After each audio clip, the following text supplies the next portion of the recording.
Bonjour, je suis Nina Tarouni, auteure de l'ouvrage Les risques psychosociaux au travail, droit et prévention d'une problématique de santé publique. Cet ouvrage est issu de mes travaux de thèse sous la direction de Nathalie Ferré et soutenu le 13 février 2018 à l'Université de Paris 13.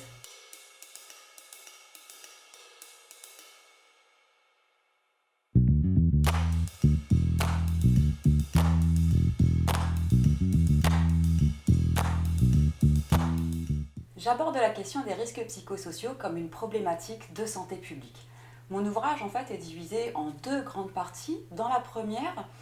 je vois les risques psychosociaux d'abord comme une problématique de respect des droits fondamentaux au travail. Parmi les risques psychosociaux, on retrouve toutes les questions qui sont liées au stress au travail, au harcèlement moral, au harcèlement sexuel, à la violence et à la discrimination au travail.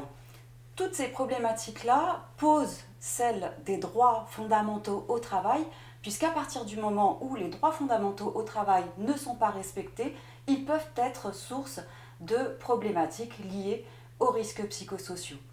Donc, dans la première partie de mon ouvrage, j'essaye en fait de démontrer que le droit à la santé, sécurité au travail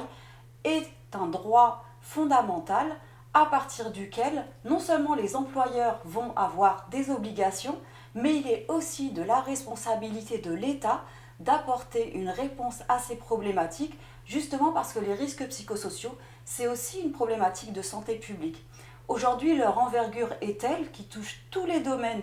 du travail,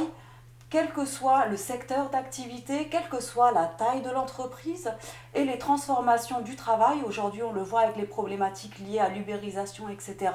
amènent aussi leur lot de risques psychosociaux, notamment quand le droit des travailleurs est remis en cause. On le voit d'ailleurs avec la dernière jurisprudence de la Cour de cassation qui remet le lien de subordination entre des travailleurs de plateforme et le donneur d'ordre, donc la plateforme, et ce lien de subordination va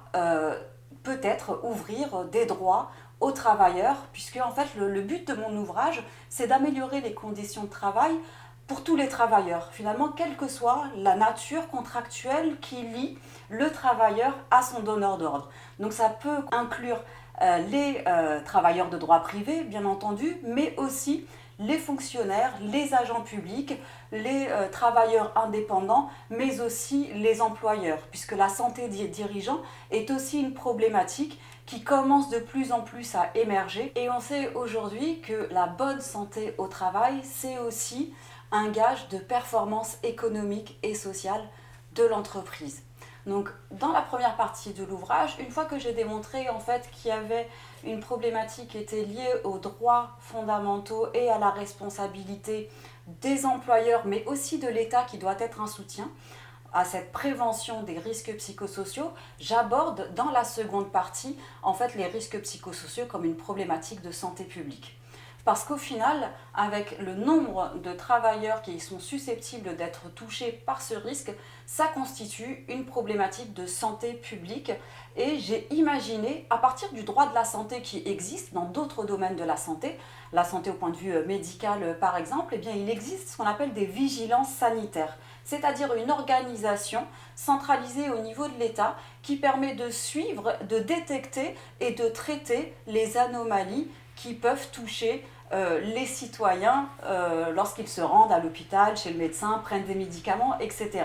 Et je me suis rendu compte dans le cadre de mes recherches qu'en fait la santé au travail ne disposait pas d'une véritable vigilance sanitaire. Aujourd'hui, elle est rattachée à l'Agence de sécurité sanitaire, mais ne fait pas l'objet de tous les moyens et de toutes les prérogatives que l'État peut mettre en place en sa qualité de puissance publique pour protéger les travailleurs contre les dérives et les dysfonctionnements organisationnels des entreprises. Donc j'ai imaginé ce que j'ai appelé la socio-vigilance, donc cette vigilance spécialement appliquée à la santé au travail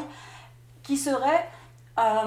dirigée en fait par une autorité indépendante, puisque mes recherches en fait m'ont amené vers ce modèle d'autorité là, puisque l'indépendance finalement va protéger cette institution contre les alternatives ou les priorités politiques, de façon à ce que le droit à la santé au travail, reconnu comme une problématique de santé publique, mais qui aussi fait appel aux droits fondamentaux, soit protégé à la hauteur des enjeux que portent les risques psychosociaux au travail.